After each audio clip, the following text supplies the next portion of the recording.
pitch for next fall?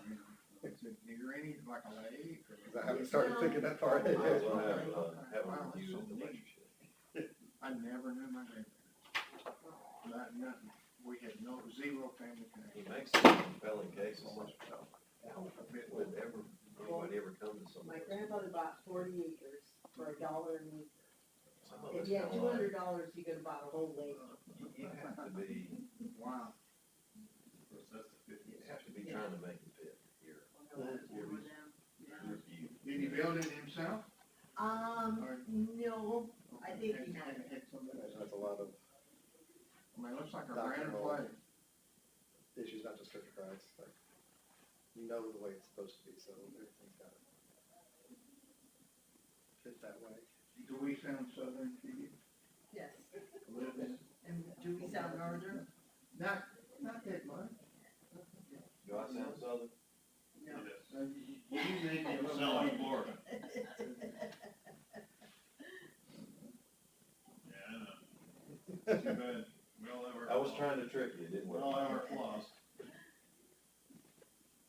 I was on a plane coming back from Montana last year, and the girls behind me in line were excited to come to Nashville. They couldn't wait to hear that southern drawl. So I wonder what they sound like. I turned around and said, they sound like this. And some of us There sound they go. more southern than others. Yeah, they did. They kept on me and say something else. I don't know, 12 of them at a bridal party in Nashville sounds a whole lot different. Went to the Those Nashville little things that they draft. bike around and get drunk on I around went to the downtown. NFL Nashville draft, and then 12 leg, you'd see 12 of them huddling there. What That's are all the, these people doing here? Blah, blah, Southern blah. Georgia It was the draft, accent. NFL draft.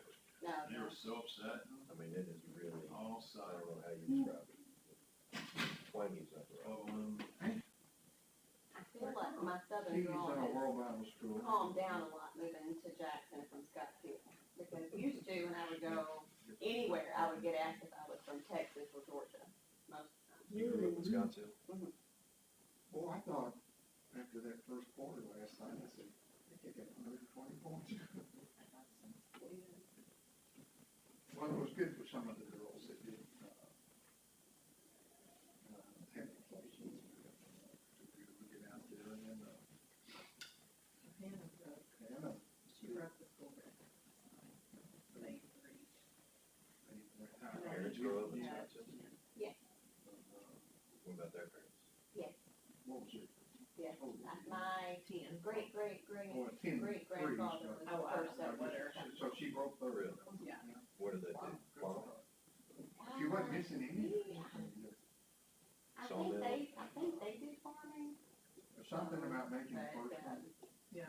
That just, my dad Set was your a tax brain collector, off, is what he in a did. different He direction. retired now. He came home smelling good every day. Well, he was there at the house, though. He was always home. My Sit out there and brother's watch. in Texas and stuff. That stuff stinks. Maybe she Yeah, that formaldehyde. they really played a hard game. He's a big hunter. That was his passion. He still does work. He's retired, but he did hunt. So did y'all know the Johnson clan? Oh, yeah, there's one for Johnson.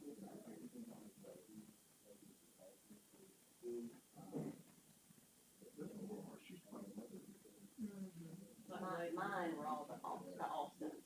I grew up at Austin Chapel. All right, kind of low in numbers, but I thought we'd start, this is gonna be a little bit of stuff that I think pretty much you all know, but give it a couple minutes, maybe a few more bodies will wander in.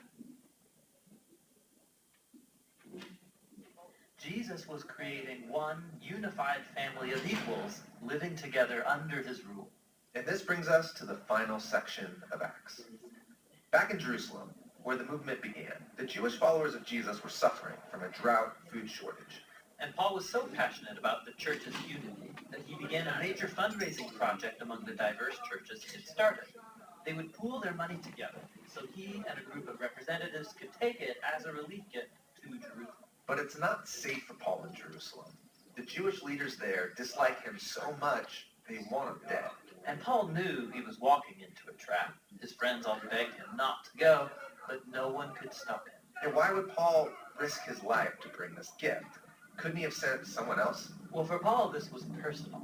Jerusalem was where he used to participate in the murder of Jesus' followers, and now he gets to serve them.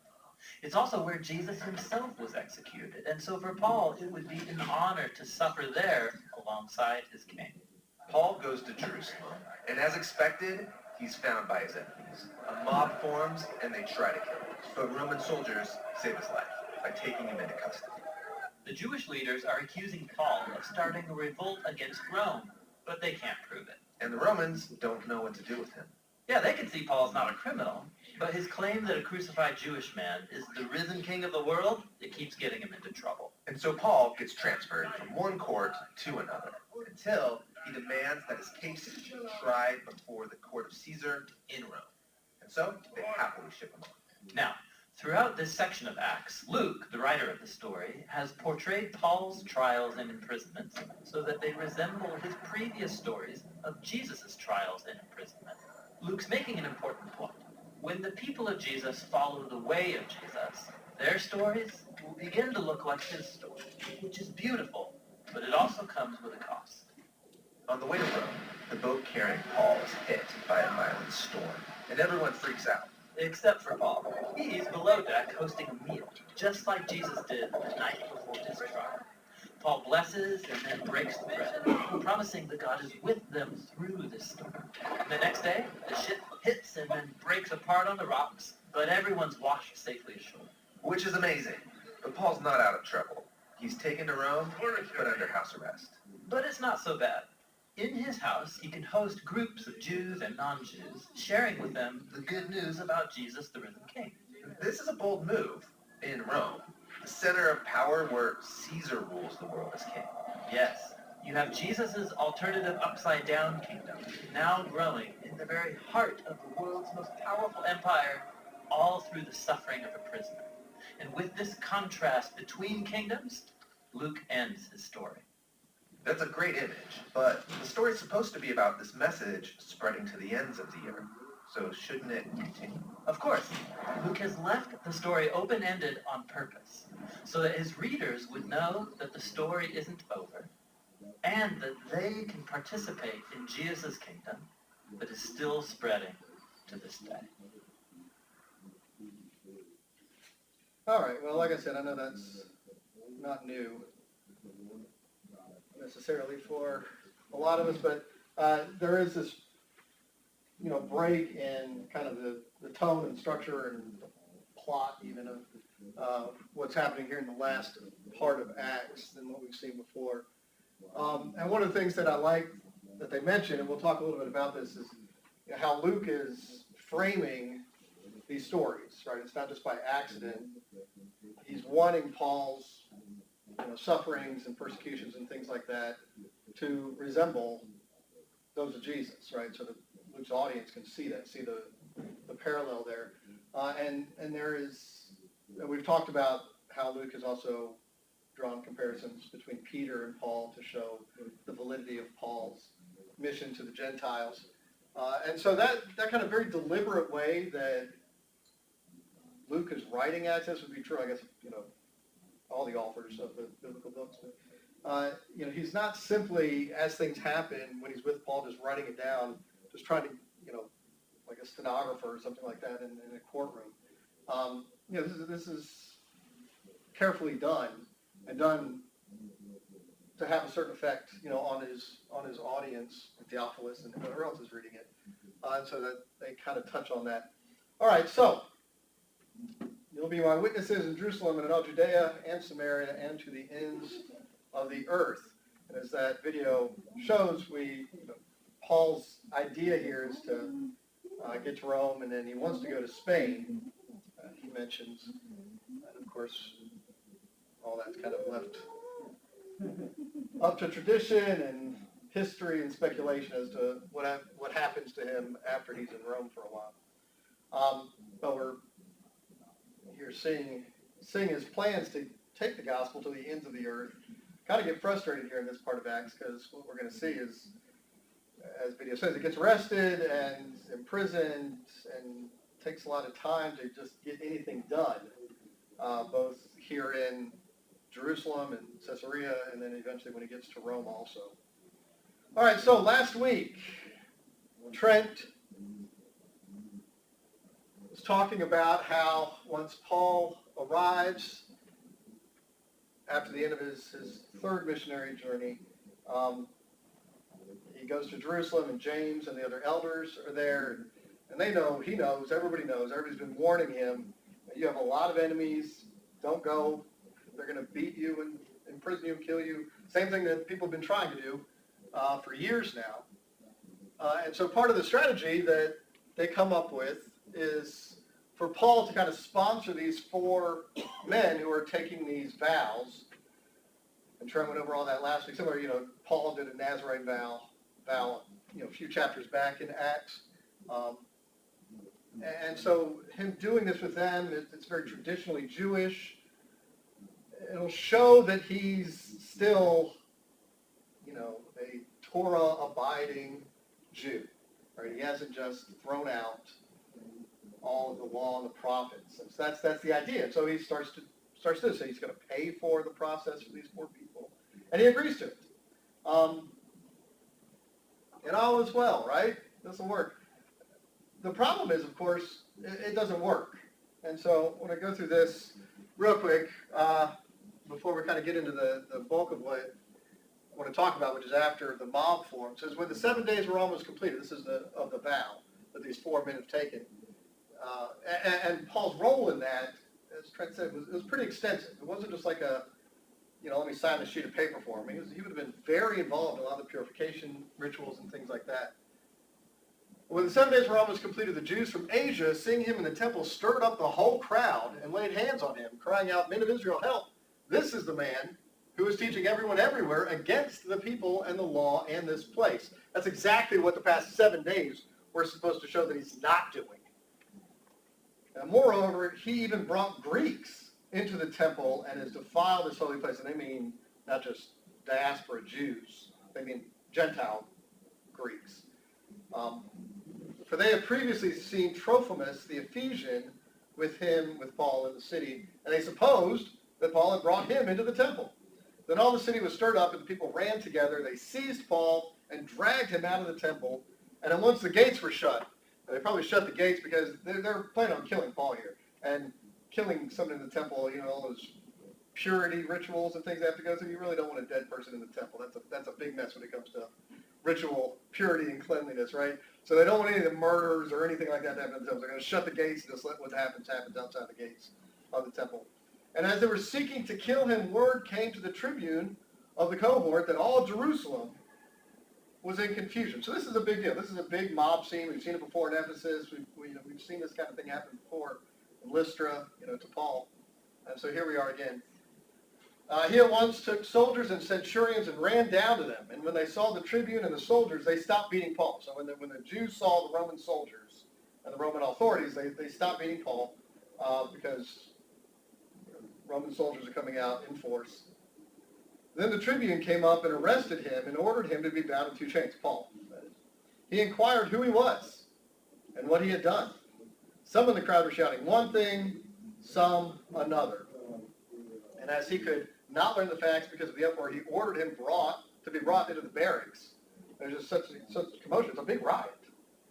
And when he came to the steps, he was actually carried by the soldiers because of the violence of the crowd. So this is it's not just a few people with some picket signs. This is bad stuff. For the mob of the people followed, crying out, "Away with him." They're carrying Paul, the soldiers are, to get him away from the mob. All right. Well, in light of what Trent was talking about last week with these vows, what do we see here?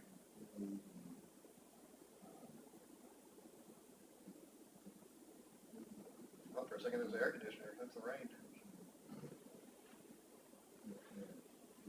Well, the fact that it doesn't work is James and the elders who come up with this plan.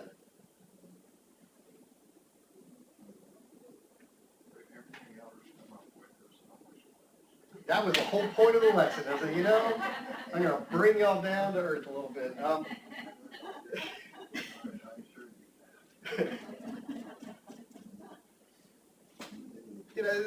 the very reason they do this, and Luke records it, he makes it a point to put this in the narrative.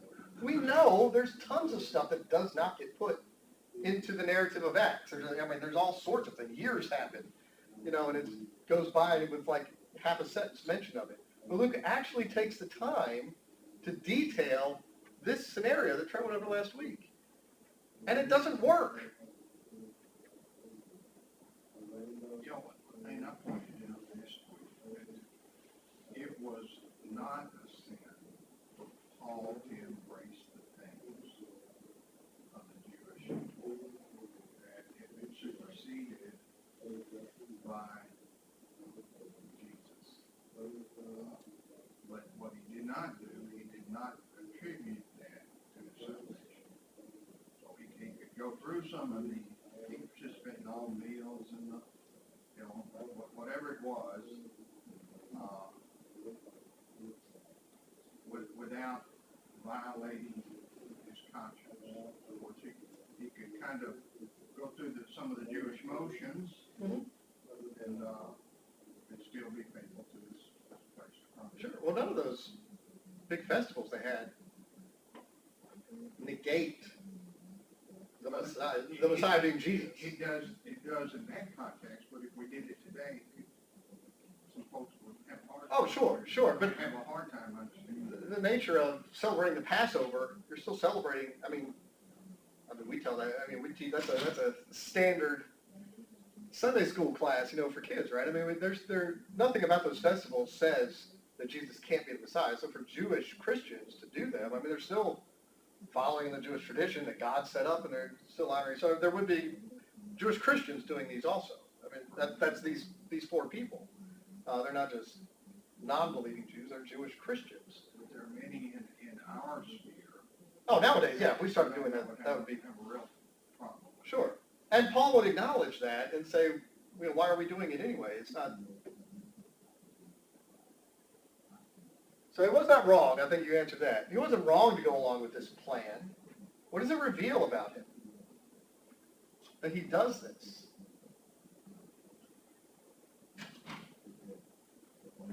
Said earlier, it'd be all things to all men.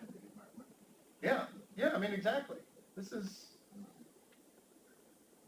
Paul believes in the unity of the church, right? Gentile and Jew. And he never wavers from that. On these missionary journeys, where's the first place he goes in every city? He goes to the synagogue, if they have one. Some of the cities don't have them. The first place he goes is to the Jews in these cities to tell them about Jesus. And eventually, when a bunch of them reject him, he's like, fine, I'm going to go tell the Gentiles about Jesus. Now the unity is it's not, I think, what we think about with Paul, because he's the apostle to the Gentiles, but throughout he's striving for the church to be one, Jew and Gentile. When Jesus addressed them all, did he say specifically that you would go to the Gentiles? Hold that thought for like 5 minutes. Very good. You get started.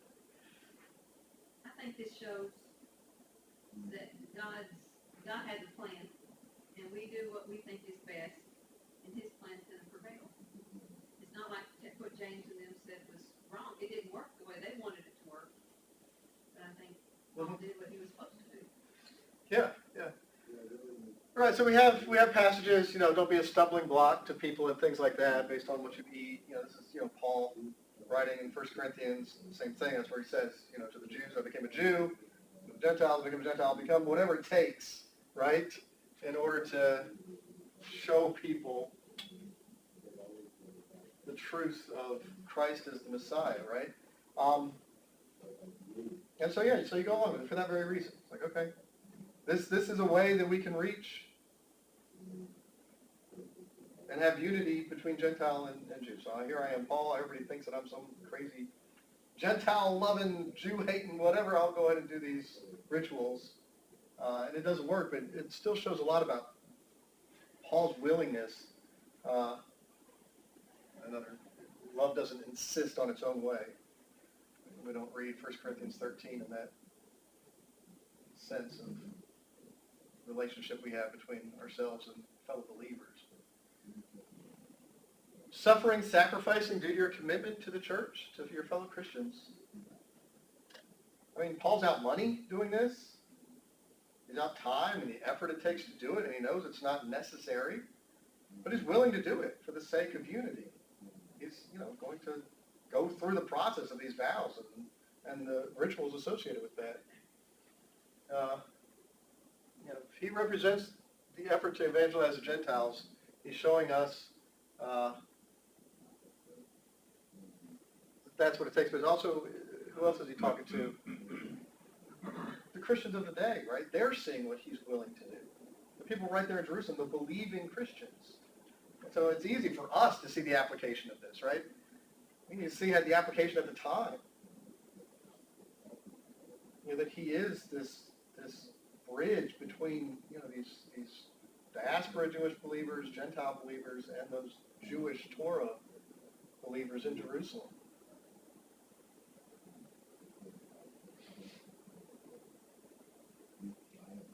And so they riot against him because they know who Paul is. The Jews do. What do they know about him? They know that he's teaching everyone everywhere against the people and the law and this place, the temple. That's what they know about it. Now, that's not what Paul is doing, obviously.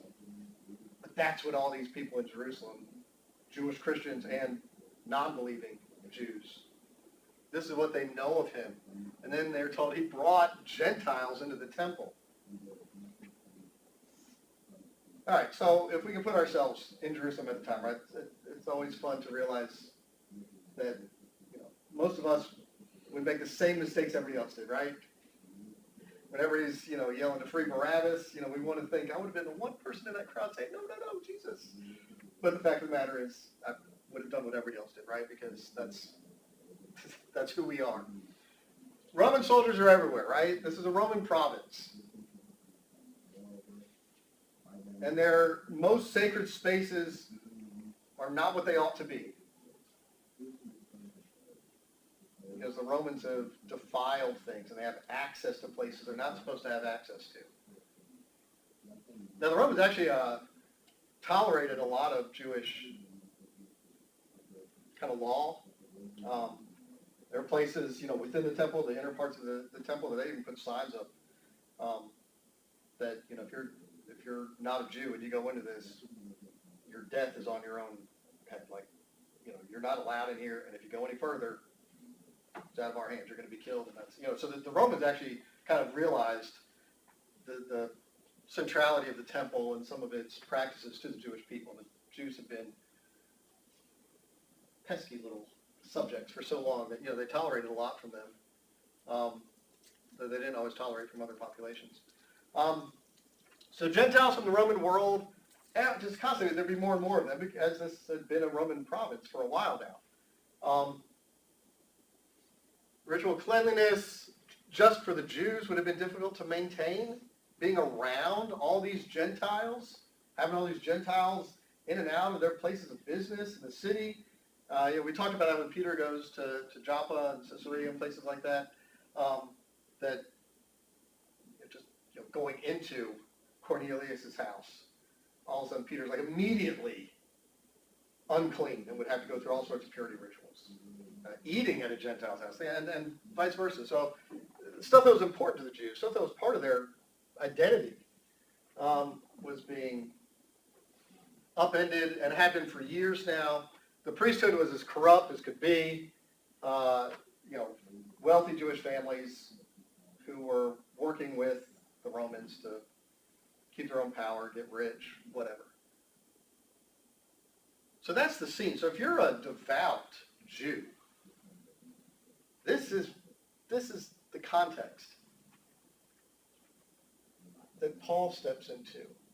For generations, right? Jerusalem's a tinderbox waiting to explode. And it has exploded a few times. We're talking about 25 years after Christ, roughly, at this point. It's been this way for a long, long time. So, I don't know. I don't know how, cooler heads prevail all the time in a situation like this when it's just waiting to explode. That's where we live, and now all of a sudden, here comes Paul, who's, again, from what we know about him, if we're just a regular old Jewish person in Jerusalem, he's furthering this just deterioration of our faith and our practices, and it's who we are. It's what it means to be a Jew. I think it kind of reveals that those Jewish people were against Christ and not so much against their traditions and the fact that Paul conformed to it, and yet he still received the beating and still received, just like. Yeah, and this is before he's spoken to them. It was just the guise that they were using to be able to accomplish their means of destroying Paul. It's kind of like what people do today. They'll use some common cause or cover, Sure. to hide their hatred for Christ or God or whatever. Yeah, definitely. And Christianity was, by this point, 25 years after Jesus, Christianity is well established in Jerusalem by this point. There's a lot of believing Jews. So yeah, the tension between the non-believing Jews and the believing Jews at this point is no slight thing at all. You're right. I find the reaction of the Roman soldiers interesting in that they actually cared about the people there, the non-Romans. They cared about the Jews, and they cared about law and order and civility, and that they were, I guess that was part of their function, is to maintain order and peace. Yes. And whatever was upsetting that order and peace, it was their responsibility to resolve it in some manner.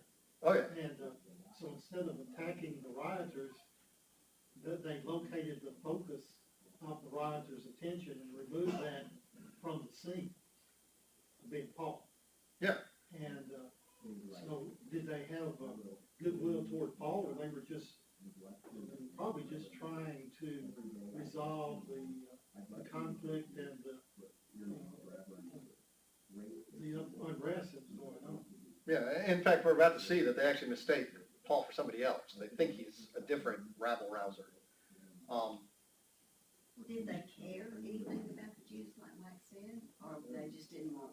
They cared about keeping order. The quickest way to get a pink slip, if you're a Roman consul or Roman governor, is for whatever province, region you're in charge of to slip into disorder and chaos and revolt. That's the one thing you can't do, right? I guess there's other things. You can't belittle the emperor or something like that. But and Judea has been a place where once a decade or something like that, you're going to have a big revolt. This is what happened. It's 2 decades later, something that Rome just destroys Jerusalem. They just finally get tired of it in AD 70, right? So that's been building. That wasn't like a one-time thing. Let's go burn it down. That was. When was the Masada event? Where the rebellious Jews made a stronghold at the top of Masada. Yeah. And the Romans conquered. That's one where the oil holds out? Where they hold out and then they all commit suicide. Yeah. Wasn't it 73, 4, 5? Yeah, it's around the time that the temple is destroyed. No, Masada's an intertestamental period, I believe. I could be wrong. I'm saying stuff. I'm So not it's sure. before Christ? I believe, yes, I believe it was the Romans, before they were subjected to the Romans. There was a short time of independence where Hanukkah comes about. Yeah, The Maccabean. Yes, there you go. of course, yeah. Maccabees is an intertestamental apocryphal book. Yeah, you're right. Because first, the Maccabees writings. So that proves your point. For decades, they've had issues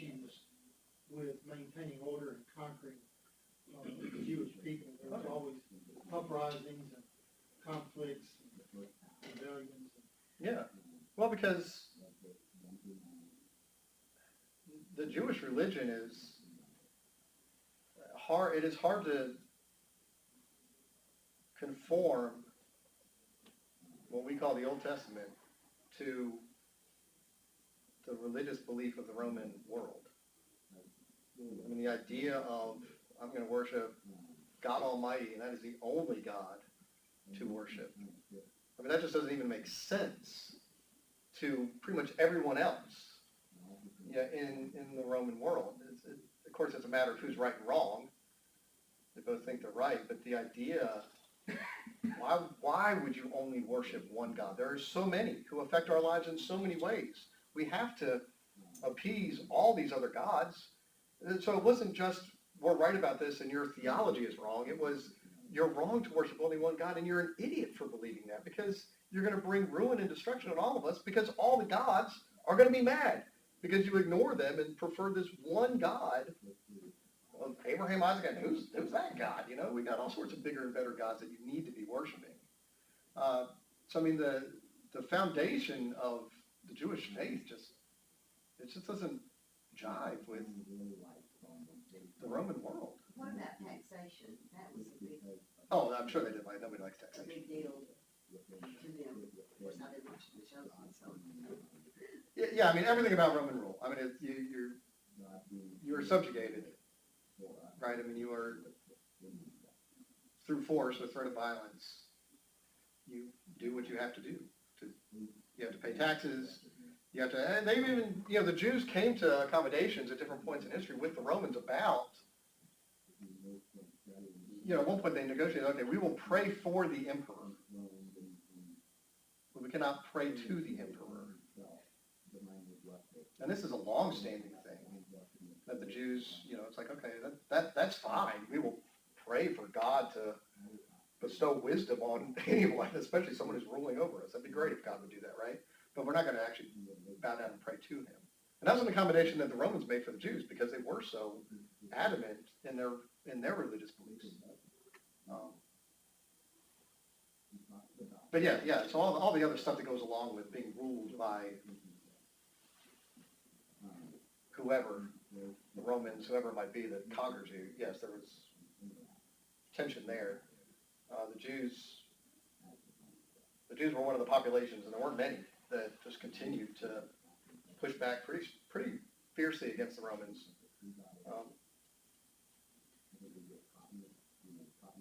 So, what they say here against Paul is he's bringing a Gentile into the temple. If you remember what the accusations against Jesus are, a lot of those involve the temple.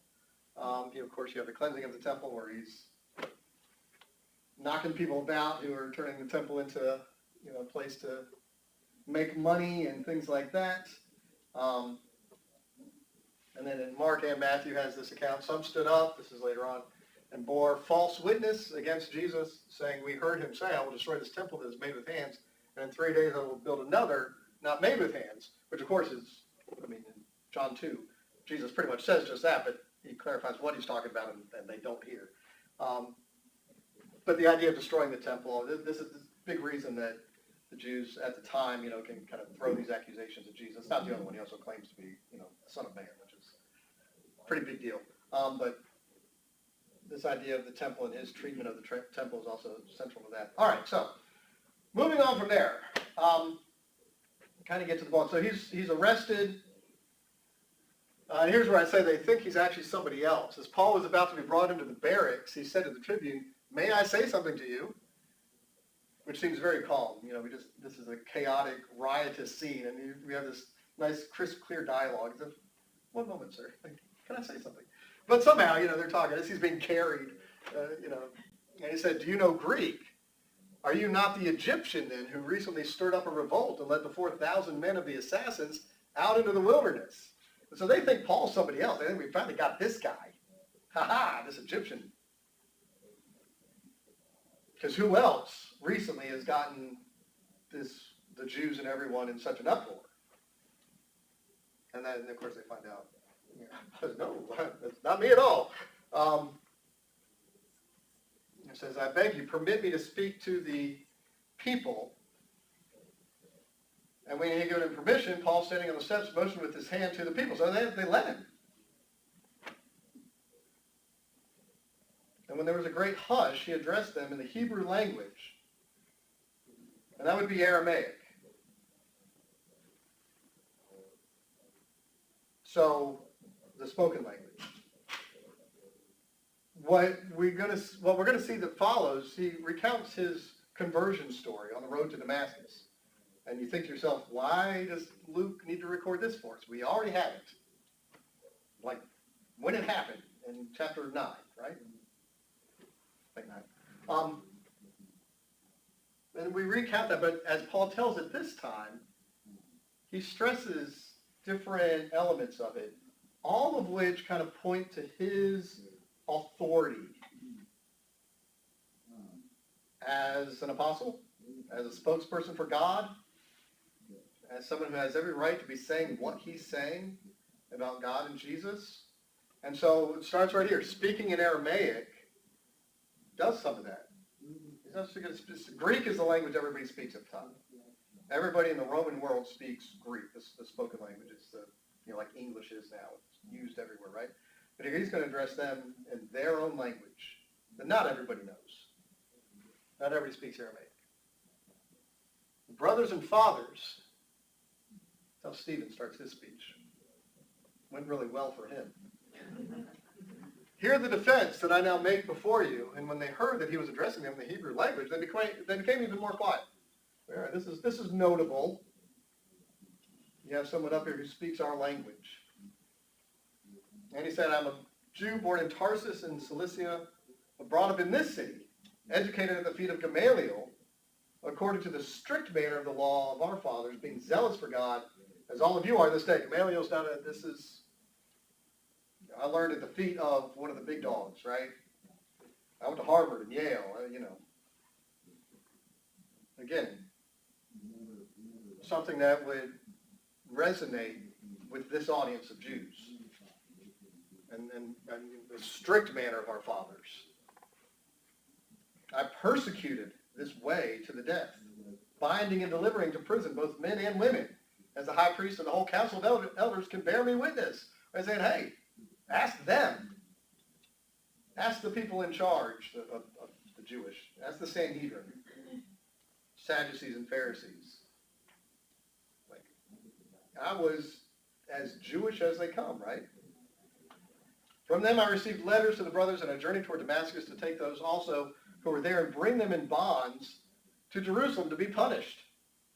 As I was on my way and drew near to Damascus about noon, a great light from heaven suddenly shone around me, and I fell to the ground and heard a voice saying to me, Saul, Saul, why are you persecuting me? And I answered, who are you, Lord? And he said to me, I'm Jesus of Nazareth, whom you are persecuting. Now those who were with me saw the light, but did not understand the voice of the one who was speaking to me. And I said, what shall I do, Lord? And the Lord said to me, rise and go into Damascus, and there you will be told all that is appointed for you to do. And since I could not see, because of the brightness of that light, I was led by the hand by those who were with me, and I came into Damascus. And one, Ananias, a devout man, according to the law, well spoken of by all the Jews who lived there, right? Let's add that in too, in Damascus. I had a very Jewish Jew, a very law-abiding Jew, came to me and standing by me said, Brother Saul, receive your sight. And at that very hour received my sight and saw him. Now we're going to see something here in just a minute. Paul's had a vision from Jesus on the road to Damascus. That's not new. But that's important here because he's about to have another vision. And he said, the God of our fathers, Ananias, and he said, the God of our fathers appointed you to know his will, to see the righteous one, and to hear a voice from his mouth. For you will be a witness for him to everyone of what you have seen and heard. And now why do you wait? Rise and be baptized and wash away your sins, calling on his name. Again, God of our fathers, he's using in the original, this is a way to refer to God that's very Jewish, very Old Testament. When I had returned to Jerusalem and was praying in the temple, I fell into a trance and saw him saying to me, this is now Paul speaking, when he returned to Jerusalem. And saw him saying to me, make haste and get out of Jerusalem quickly, because they will not accept your testimony about me. And I said, Lord, they themselves know that in one synagogue after another I imprisoned and beat those who believed in you. That sounds kind of like what he's saying now. It's like, you should know who I am. I did all this. And when the blood of Stephen, your witness, was being shed, I myself was standing by and approving and watching over the garments of those who killed him. And he said to me, go, for I will send you far away to the Gentiles. Back to Anthony's comment. Yes. He's told very directly, I'm going to send you to the Gentiles. But it's during this vision. All right. Well, that's kind of interesting stuff here. What's going on? The trance is not part of his conversion story in Acts chapter 9. It's not there. This is where it is. This is new information.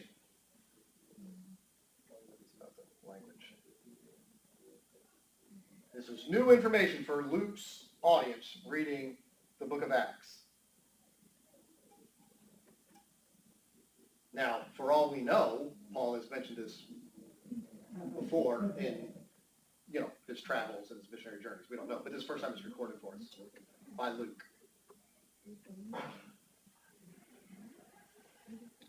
It seems that this trance that he describes is similar to what he talks about in 2 Corinthians, and we'll look at it.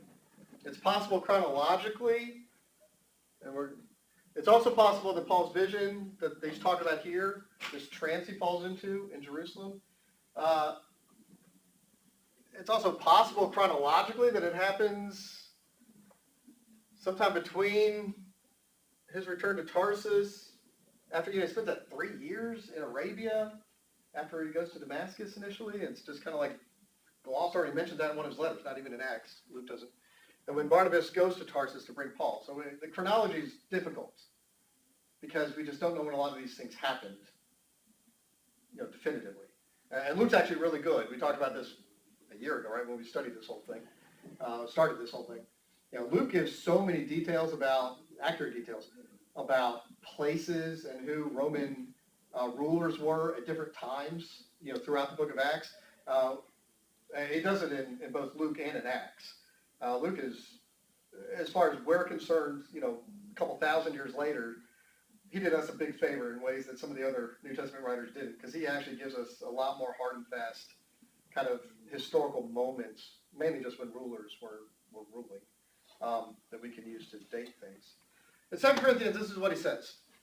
It is necessary to go on boasting, though it is not profitable. I will go on to visions and revelations from the Lord. I know a man in Christ who 14 years ago, and this is where the whole chronology thing comes in. I know a man in Christ who 14 years ago, whether in the body or out of the body, I do not know, God knows, was caught up to the third heaven. And I know that this man, whether in the body or apart from the body, I do not know, God knows, was caught up into paradise and heard things too sacred to be put into words, things that a person is not permitted to speak. On behalf of such an individual, I will boast. But on my own behalf, I will not boast except about my weaknesses.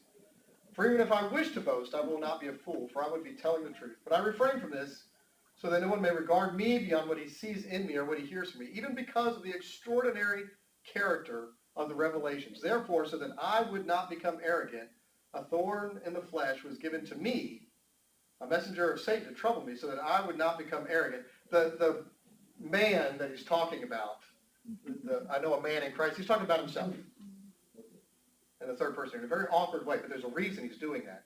But it also becomes clear that it is him.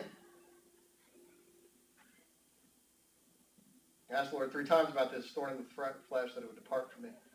He said to me, my grace is enough for you, for my power is made perfect in weakness. So then I will boast most gladly about my weaknesses, so that the power of Christ may reside in me. And he says in verse 8, for I lack nothing in comparison to those super apostles, which is why I use the NET version here, I like that phrase. I lack nothing in comparison to the super apostles, even though I am nothing. He's talking about James and Peter, the original apostles.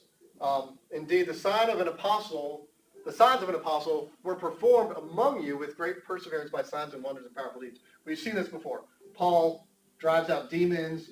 He raises Eutychus from the dead. Paul does those things that show you to be an apostle, a super apostle. He's continually having to prove this, right? Because he was not one of the original apostles. And when Christianity starts, he's persecuting them. So, I mean, this has followed him his whole career. The idea that, no, he's had the revelation from Jesus. He's seen Jesus on the road to Damascus. He's an apostle. But he's constantly having to prove that. And all of this does that. And so this vision that he's talking about does that too. The chronology, it's messy because we don't know things. But when he says 14 years ago, if we know about when he writes 2 Corinthians 55 to 57 AD, 14 years before that, he's, roughly that's around the time. And he went to Damascus, then to Arabia, then back to Damascus. They got to, put him out of a window in the wall, in a basket. And then he goes to Jerusalem, and then he has his vision. I mean, it kind of works. And then get it like a notary to like stamp things on certain days that things happen, which would have been a lot easier. Then a couple years later is when he's talking about this, sometime 57, 59 AD, roughly. A divine encounter is a sign of the legitimacy of a prophet. And that's what Paul's describing, both in 2 Corinthians and what he's describing in Acts 22. It gives him that authority. We don't have time to go through it, Moses, burning bush, right? He has this divine encounter. 1 Kings, there's Micaiah, this whole great thing is, when God's saying, who's going to do this to other people in heaven? But anyway, Micaiah says, I saw the Lord sitting on his throne, and all the hosts of heaven standing beside him on his right hand and on his left. And Micaiah goes on to prophesy about King Ahab and things like that. Isaiah, of course, famous, here am I, send me moment. But he sees the Lord sitting upon a throne, high and lifted up. He sees, seraphim around him and things like that. Jeremiah, great. Which of them has ever stood in the Lord's inner circle so they could see and hear what he has to say? His inner circle, right? That sounds a lot like, where his throne is, his inner circle. Ezekiel has some crazy divine encounter visions, right?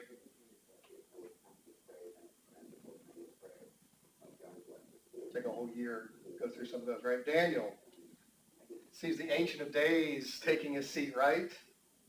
The Ancient of Days is his throne. That's when he sees the Son of Man and things like that. These are the Jeremiah, Ezekiel, Isaiah, Daniel, Moses. This is a sign of your prophetic authority that you have this divine encounter. So when Paul says, I fell into a trance, and now all of a sudden, I'm having this divine encounter. So it reveals his authority as this messenger of God, right? There's also a whole genre of writing that 2 Corinthians kind of aligns with. And they are prophetic. Some of them are included in the Dead Sea Scrolls, were discovered there, these accounts of people who have visions of God in his throne room. And even surviving this encounter in some of these accounts. The most famous one happens in the decades after this, the one that's written down, and not about Paul. But 4 people go and 3 die and 1 lives. Because you can't even, you're in God's throne room witnessing what happens there, hearing what happens there. And this was dangerous stuff that could be misinterpreted very easily. So there were laws, there were rules about who could even read this material.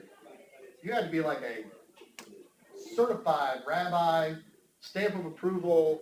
You come into the reading room, we'll give it to you, and we'll take it, before you leave, to even read it. And whatever you saw there was dangerous and not meant for humans. So don't go bragging about it. You're not special.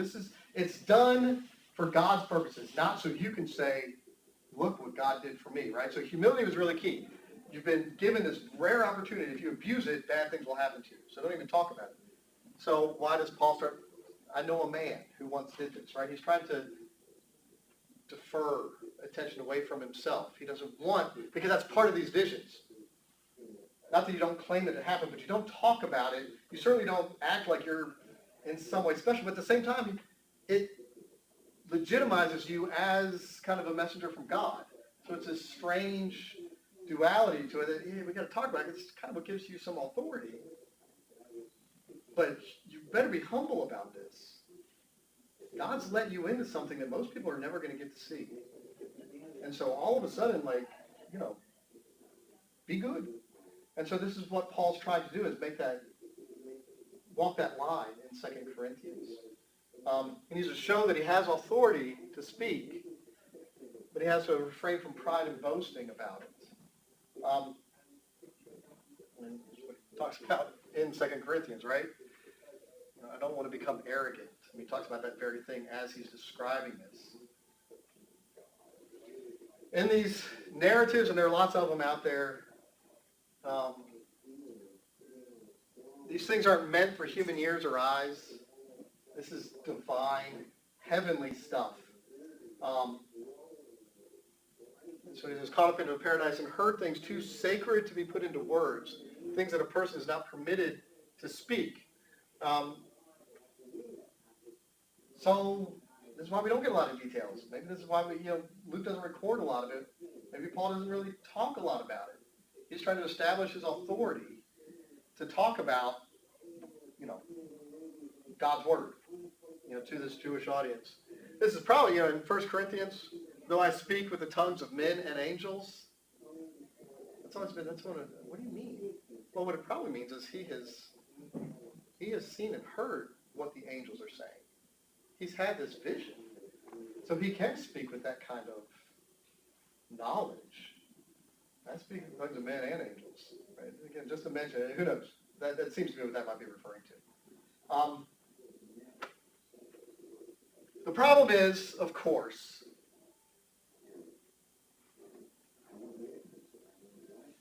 in this tradition, of this literature, in the tradition of all the Old Testament prophets, what does Paul have that's different?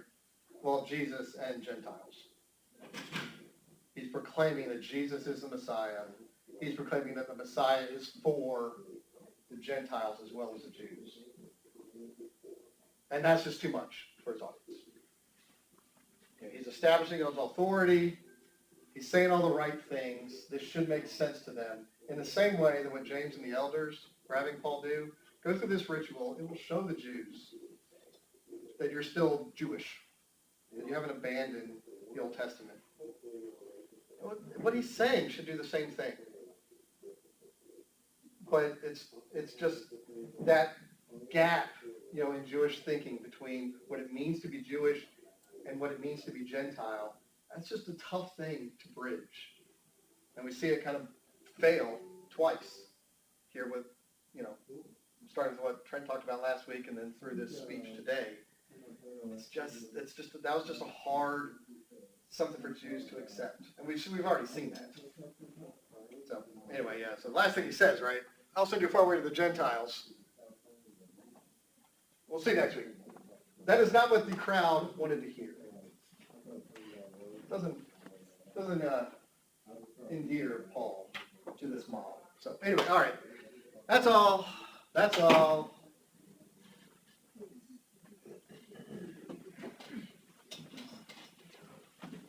your wife? Johnny, where's your wife? She's not here.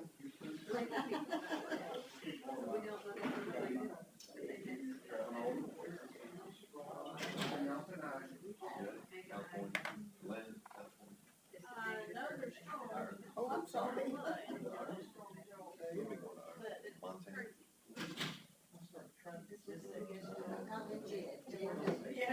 To observe turkey nests. Learn something new from him every day. For the February. Oh, goodness. Solid state track. Yes. In October and November and March. I know I could,